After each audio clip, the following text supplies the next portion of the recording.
Okay, dito tayo sa core number 6, which is in designing both product window display. So, ang gagamitin po natin na software ay SketchUp po. So, check po natin ito kasi naglo-loading po yung SketchUp po natin. Okay. Search ko lang po guys.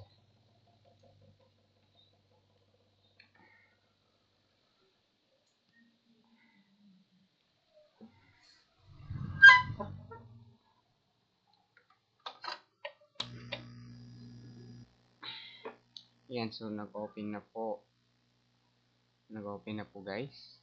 Yan, so yun po yung makikita nyo po sa SketchUp po natin. Ayan. So, makikita nyo po, meron po tayong tatlong 3-dimensional dyan. We have X, Y, and then Z. Ayan. So, dito po, mapapansin nyo po na may height na po. May height, may depth, tapos yung width. So, paano po tayo mag-start? So, dito po, pansin nyo po, meron po tayong tools po dito. Yan.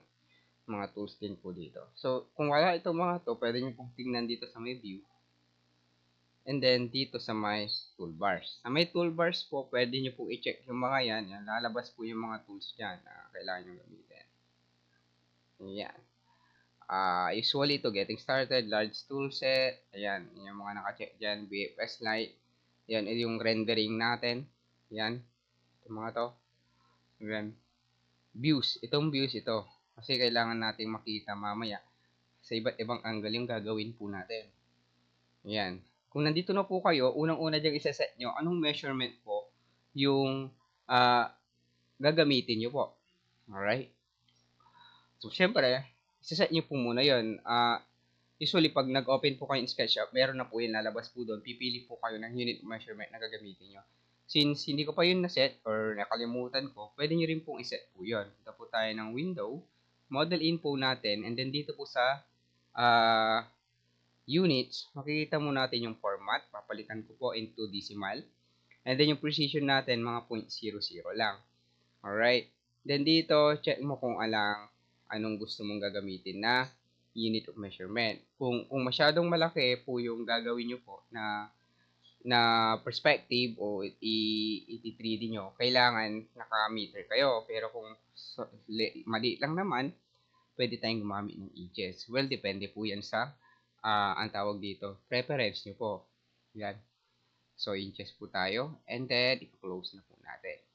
Yan, mag-apply na po siya. So, pansin nyo po, dito po, pansin po natin ito. Meron po tayong ISO, isometric view. Pag sinabi natin isometric view, kita ang taas, kita ang front, kita rin po yung side. Yan, meron tayong top view. Yan, which is, dito tayo mag-i-start mag-drawing. Nasa top view, parang nakatingin tayo sa lupa. Next, meron tayong front view, meron tayong right view, back, and then left view. Ayan. So, pag mag-start po tayo dito sa SketchUp, ay kailangan nasa top view po tayo kasi nag-drawing po tayo. Pansin po natin, kita po natin yung green, kita rin natin yung red. It's all about shapes din po ito. So, let's try to make this one. Like pencil. Si pencil, kapag ginamit mo to, kikreate ka dyan. Click. Pagka-click mo yan, yan. Mapapansin mo, parang pen tool din po siya sa mga ano. So, pag mag-zoom in, zoom out tayo, scroll wheel lang. Wala na po tayong pinipindot yan. Kung saan nakatapat po yung cursor, doon po tayo mag-review.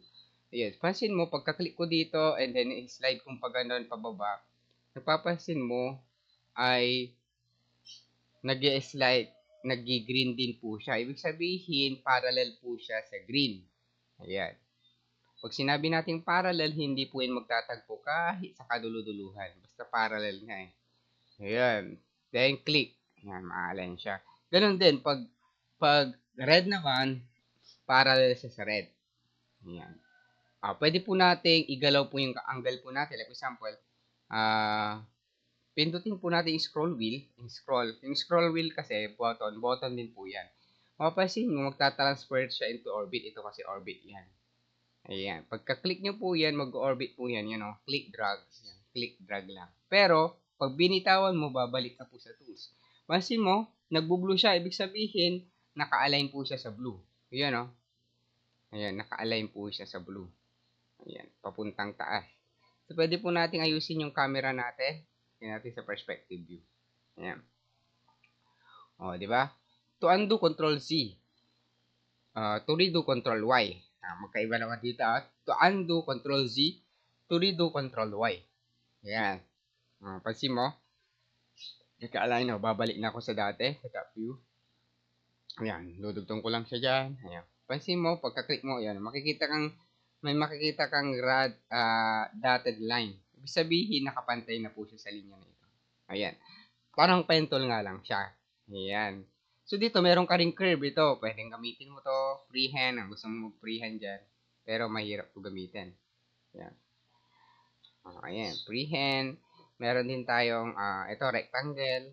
Ayan. Meron din tayong, ito. Try natin. Angle naman ito. Pero, hindi ko ito ginagamit eh. Ayan, angle. Angle na rectangle. Click. Ayan, click mo dyan. Ayan. Click mo. Tapos, makikita mo dito ilan ang angle niya. Ayan. Parang sa bintana, yung owning. Ayan. Yung owning na bintana, pwede nyo pong gamitin. The other one is, we have here the circle. Ayan, circle. Ayan. Ayan. Then, the polygon. Ayan. Pagka polygon naman, click mo dito, mapapansin mo may sides na agad dito sa may igid dito. So, type mo na agad. Type mo dyan kung 7. Ayan, mapapalit yung side and then enter. And then, pwede mo na i-click. Ganun din, pag magpapalit ka uli, balik ka uli dito. And then, balik ka uli doon. Saka mo i-type uli kung ilang side. 5. Enter. Ayan. Alright. Ayan. And then, we have also arc and arc. Pwede nyo pong i-troll na po ito. Anyways. Ayan. Paano naman pag may sukat? Kasi hindi naman na too precise eh. Diba? Yan yung tanong doon. So, pag magse-select po tayo, guys, ito kasi may problema yung graphics ko. Click mo lang dito, and then ganun mo lang. Pag sa inyo to, walang lalabas na ano. Walang lalabas na ganun. Click, drag, ganun. Yan, ipasok mo siya sa loob. Pag galing ka dito, sa may left, papuntang right, kailangan na ipasok mo sila sa loob ng rectangle. Pero pag galing ka dito sa right, papuntang left, masasagian mo lang sila. Hindi mo na kailangan silang ipasok sa loob. Pag nagsagi ka lang ng linya, ibig sabihin, okay na po yun. Yan. Click. Ano yan. Ayan. Sagi lang siya. Oh. Iilaw na siya agad. Well, depende yan. Pag ito, sa side, hindi ito. Kung ano yung masagi lang, yun lang yung iilaw. Yan. Diba? So, see, pag magse-select ka naman, another way of selection, double click.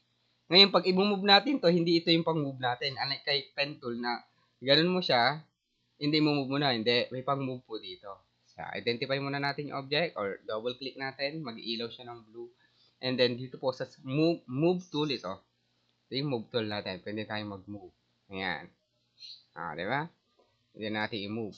Ngayon, pag i-move po siya, align sa red axis, click mo dito sa red. Yan, mag-move yan sa red. Click mo rin dito sa green, mag-move yan sa green. Pwede rin po dito. Kung gusto mong mag-move dito, ito. Gamitin mo lang to, yan. Hindi yan masiselect. Bagkos, gamitin mo lang yung line niya lang yan para makapag-move ka. Paano pag tap? Ganun din. Ito, tap. Ayan. Kasi pag hindi mo gagamitin yan, mag-move ka yan. Madedesalay ka. Usually, pag nag-move ka ng logo dyan, wala ka sa alignment. Ito, gusto mo i-align dito. Hindi mo makukuha, mahihirapan ka. Alright. Ngayon, pag mag-scale naman, dapat may selection na ulit. And then, as for scale. Yan. Pwede mo nang scale yan. Ayan. Di ba? Ayan. Pero dapat may precise tayo. Check ko po yung time. Anong oras na po? Ayan. It's magta 10 minutes na. So, ikakat ko na po ito, guys. Cut ko na muna to.